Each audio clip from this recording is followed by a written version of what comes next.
بسم اللہ الرحمن الرحیم۔ آج ہم بات کریں گے امام مہدی کا ظہور۔ قیامت سے پہلے رسول اکرم صلی اللہ علیہ وآلہ وسلم کی اولاد میں سے ایک شخص عربوں پر حکومت کرے گا۔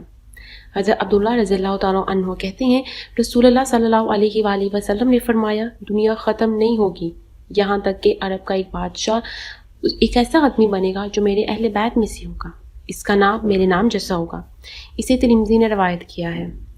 حضرت ام سلمہ رضی اللہ تعالیٰ عنہ کہتی ہیں، میں نے رسول اللہ صلی اللہ علیہ وآلہ وسلم کو فرماتے ہوئے سنا ہے کہ امام مہدی میرے خاندان اور فاطمہ رضی اللہ تعالیٰ عنہ کی اولاد میں سے ہوگا۔ اسے ابو داؤد نے روایت کیا ہے۔ امام مہدی کا نام محمد ہوگا اور ان کے والد کا نام بھی رسول اللہ صلی اللہ علیہ وآلہ وسلم کے والد جیسا یعنی کہ عبداللہ ہوگا۔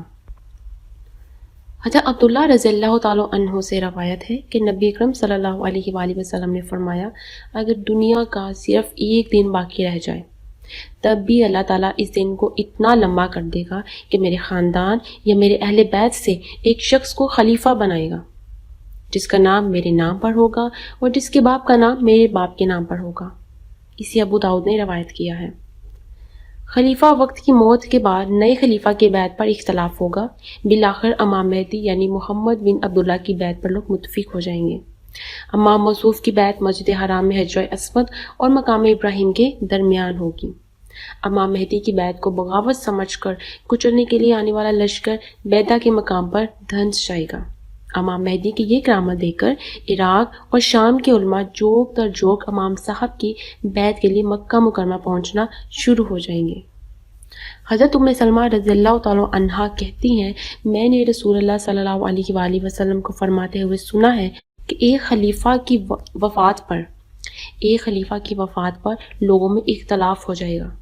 بنو ہاشم کا ایک آدمی مدینہ سے مکہ آئے گا، لوگ اس کو گھر سے نکال کر مسجد حرام میں لے آئیں گے، حجر اسود اور مقام ابراہیم کے درمیان اس کی بیعت کریں گے۔ شام سے لے کر ایک لشکر مکہ مکرمہ پر چڑھائی کے لیے آئے گا۔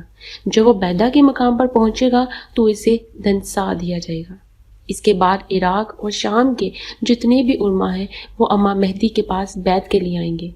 اسے ترابی نے روایت کیا ہے۔ بیعت لینے کے بعد امام مہدی اپنے ساتھیوں سمیت بیت اللہ تشریف میں پناہ لیں گے۔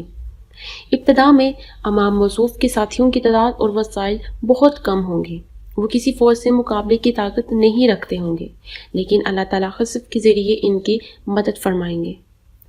حضرت حفصہ رضی اللہ تعالیٰ عنہا سے روایت ہے، رسول اللہ صلی اللہ علیہ وآلہ وسلم نے فرمایا، اس گھر یعنی کعبۃ اللہ میں کچھ لوگ پناہ لیں گے جن کے بعد دشمن کا حملہ روکنے کی طاقت نہیں ہوگی، نہ ان کی تعداد زیادہ ہوگی، نہ ان کے پاس اسلحہ ہوگا۔ ایک لشکر انہیں ختم کرنے کے لیے بھیجا جائے گا اور وہ بیدہ کے مقام پر پہنچیں گے تو زمین میں دھنسا دیے جائیں گے۔ اسے مسلم نے روایت کیا ہے۔ بیدہ کے مقام پر دھنسنے والے لشکر میں صرف ایک آدمی بچے گا جو واپس جا کر حکومت کو یعنی کامیاب بغاوت انقلاب کی خبر دے گا۔ حضرت حفصہ رضی اللہ تعالیٰ عنہا نے نبی اکرم صلی اللہ علیہ وآلہ وسلم کو فرماتے ہوئے سنا ہے، ایک لشکر بیت اللہ تشریف پر حملہ کرنے کی نیت سے جب بیدہ کے مقام پر پہنچے گا تو پہلے اس کا لشکر کا قلب درمیانی حصہ زمین میں دھنسے گا تو آگے کا حصہ پچھلے حصے کو مدد کے لیے پکارے گا، لیکن سب کے سب زمین میں دھنس جائیں گے سوائے ایک قاصد کے، وہی واپس جا کر لوگوں کو اس چیز کی خبر دے گا۔ اسے مسلم نے روایت کیا ہے۔ امام مہدی کی خلافت اور دیگر اموار خلافت صرف ایک رات میں طے ہو جائیں گے۔ حضرت علی رضی اللہ تعالیٰ عنہ کہتے ہیں، رسول اللہ صلی اللہ علیہ وآلہ وسلم نے فرمایا، مہدی ہمارے اہل بیت میں سے ہوگا اور اللہ تعالیٰ اس کی خلافت کا انتظام ایک ہی رات میں فرما دے گا۔ اسے ابن ماجہ نے روایت کیا ہے۔ امام مہدی کا دور خلافت 7 سال تک ہوگا۔ امام موصوف کشادہ پیشانی اور اونچی ناک والے ہوں گے۔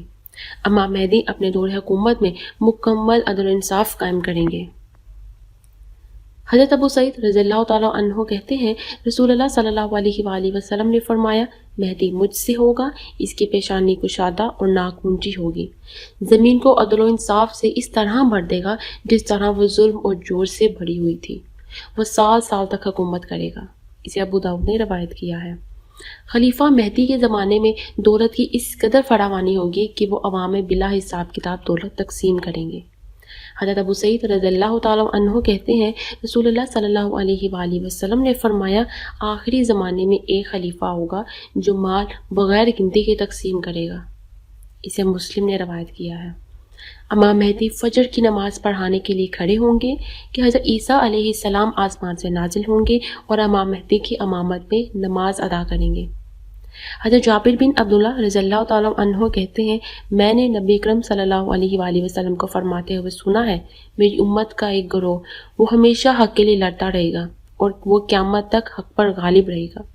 جب حضرت عیسیٰ بن مریم علیہ السلام آسمان سے نازل ہوں گے تو وہ مسلمانوں کا امیر حضرت عیسیٰ علیہ السلام سے گزارش کرے گا تشریف لائیں اور ہمیں نماز پڑھائیں. حضرت عیسیٰ علیہ السلام جواب میں فرمائیں گے نہیں، تم خود ہی آپس میں ایک دوسرے کی امام ہو. یہ اس امت کے لیے اللہ تعالیٰ کی طرف سے عطا کردہ اعزاز ہے. اسے مسلم نے روایت کیا ہے. حضرت عیسیٰ علیہ السلام کا نبی اکرم صلی اللہ علیہ وآلہ وسلم کا امتی بن کر آنا امت محمدیہ کے لیے بہت بڑا اعزاز ہے. حضرت ابو ہریرہ رضی اللہ تعالیٰ عنہ کہتے ہیں رسول اللہ صلی اللہ علیہ وآلہ وسلم نے فرمایا خراسان سے سیاہ جھنڈوں والے لوگ نکلیں گے اور ان جھنڈوں کو بیت المقدس پر نصب کرنے سے ان لوگوں کو کوئی بھی چیز نہیں روک سکے گی. دوسری حدیث میں حضرت حارث بن رضی اللہ تعالیٰ عنہ سے روایت ہے کہتے ہیں رسول اللہ صلی اللہ علیہ وآلہ وسلم نے فرمایا مشرق سے کچھ لوگ آئیں گے اور مہدی کی حکومت کو مستحکم کریں گے. اسے ابن ماجہ نے روایت کیا ہے. اللہ تعالیٰ ہم سب کو نیک عمل کرنے کی توفیق عطا فرمائے، ہمیں 5 وقت کا نمازی بنائے. نیکسٹ ویڈیو میں ہم بات کریں گے کہ دجال کہاں ہے اور دجال کون ہے. اس بارے میں ہم کافی ڈیٹیل سے اپنی ویڈیوز اپلوڈ کریں گے، آپ نے وہ لازمی دیکھنی ہے. السلام علیکم ورحمۃ اللہ وبرکاتہ.